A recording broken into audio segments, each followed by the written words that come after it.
Rechecking যিসকলে কৰিব বিচাৰে তোমালোকে কৰিব পাৰিবা। নটিফিকেশ্যন আহিছে। যিসকলে ভবামতে ৰিজাল্ট হোৱা নাই তেওঁলোকে ভাবিছিল ভালেখিনি মাৰ্কছ পাব, কিন্তু যিসকলৰ মাৰ্কছ একেবাৰে কম আহিছে, নিজৰ ওপৰতে বিশ্বাস হোৱা নাই যে মই ইমানখিনি লিখিছিলো কিন্তু নাম্বাৰ আহিছে ইমানখিনি, গতিকে তেওঁলোকে ৰিচেকিং কৰিব পাৰিব অতি কম মূল্যতে। ছাত্ৰ ছাত্ৰীসকল, আৰু ৰিচেকিং তোমালোকে কৰিলে কি কি পাবা? প্ৰথম দিয়া আছে apply for rechecking and scan copy of answer script and OMR with answer কি লাভ কৰিব পাৰিবা। আৰু ইয়াত দিয়া আছে তোমালোকে fees for rechecking answer script along with obtaining scan copy of answer script for all theory question paper only excluding the OMR part 400 per subject. মানে এটা চাবজেক্টত তোমালোকে 400 টকা পেমেন্ট কৰিব লাগিব কেৱল থিয়ৰী পেপাৰত। অৰ্থাৎ OMR টো এক্সট্ৰা হ'ব।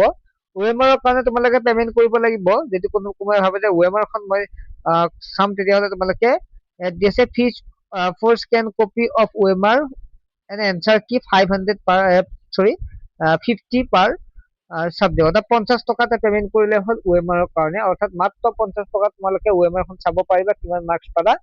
আৰু যিসকল ছাত্ৰ ছাত্ৰীয়ে ডেছক্ৰিপটিভ পাৰ্টটো চাব বিচাৰে তেওঁলোকে চাব পাৰিব। তেওঁলোকে কৰিব পাৰিব মাত্ৰ 400 টকা পেমেন্ট কৰিলে তেওঁলোকে কি কৰিব পাৰিব?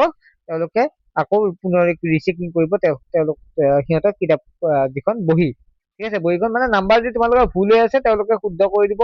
যদি কাৰোবাৰ কেলকুলেশ্যনত ভুল হৈছে বা চাওঁতে যদি ভুল হৈছে তেওঁলোকেও চাই দিব আৰু নাম্বাৰ ভবামতে পাই যাব। গতিকে যিসকল ছাত্ৰ ছাত্ৰীয়ে কৰিব বিচাৰিছে কৰিব পাৰিবা। আৰু ইয়াত দিয়া আছে OMR খন তোমালোকে কি কৰিব পাৰিবা? লাষ্ট 30 দিনত, মানে এপ্লাই কৰা 30 দিনৰ ভিতৰত তোমালোকে কি কৰিব পাৰিবা? OMR খন বা যিখিনি হেৰিখিনি তোমালোকে লাভ কৰি ৰিচিভ কৰিব পাৰিবা। চোৱা তোমালোকে within 30 days for the last date of receive application to the application through ইমেইলৰ জৰিয়তে। ইমেইলৰ জৰিয়তে তোমালোকে যিখন OMR সেইখন চাব পাৰিবা। আৰু তোমালোকে আটাইখিনি ৰিজাল্ট আহি যাব। তোমালোকৰ মাৰ্কছ বাঢ়িছে নে কমিছে আটাইখিনি তোমালোকে পাই যাবা। কিহৰ জৰিয়তে? তোমালোকে লাভ কৰিব পাৰিবা ইমেইলৰ জৰিয়তে। চোৱা scan copy of answer script will be available for the applied candidate through ইমেইললৈ। তোমালোকে স্ক্ৰিপ্ট কপিখন তোমালোকে চাব পাৰিবা ইমেইলৰ জৰিয়তে। ইমেইলৰ জৰিয়তে তোমালোকৰ বহিখন চাব পাৰিবা আৰু তোমালোকে মাৰ্কছ তেনেকুৱাকে বাঢ়ি আহিব। আৰু যদি তোমালোকৰ মাৰ্কছ যদি বাঢ়ে তেতিয়াহ'লে তোমালোকৰ মাৰ্কশ্বিটখন সলনি হ'ব আৰু মাৰ্কশ্বিটখন তোমালোকে নাম্বাৰটো বাঢ়ি আহিব। গতিকে ছাত্ৰ ছাত্ৰীসকল, যিসকল ছাত্ৰ ছাত্ৰীয়ে ভাবিছে আৰু নিজে ভাবিছে যিসকলৰ মানে নাম্বাৰটো বাঢ়িব বুলি, তেওঁলোকেহে এই ৰিচেকিং এপ্লাইটো কৰিব লাগিব। আৰু ছাত্ৰ ছাত্ৰীসকল, তোমালোক ক'ৰবাত যদি পৰীক্ষা বেয়া হৈছে তেতিয়াহ'লে কম্পাৰ্টমেণ্টেল এক্সাম দিব পাৰিব। ইতিমধ্যে কম্পাৰ্টমেণ্টেল এক্সামৰ ফৰ্ম ফিল আপ হৈ আছে, গতিকে তোমালোকে কৰিবা। আৰু এইটো ৰিচেকিংটো 15 দিনৰ ভিতৰত কৰিলে হ'ল। তোমালোকে 15 দিনৰ ভিতৰতে কৰিবা, বেছি দিন যিহেতু নিদিয়ে। আৰু তোমালোকে কম্পাৰ্টমেণ্টেল 25 তাৰিখলৈ কৰিব পাৰিবা। কোনো ছাত্ৰ ছাত্ৰীয়ে যদি ভালদৰে পঢ়িব বিচাৰা এতিয়াৰ পৰা পঢ়া। আৰু আমাৰো এটা কোৰ্চ অনা গৈছে, মাত্ৰ তোমালোকে পেমেন্ট কৰিব লাগিব 100 টকা এটা চাবজেক্টত।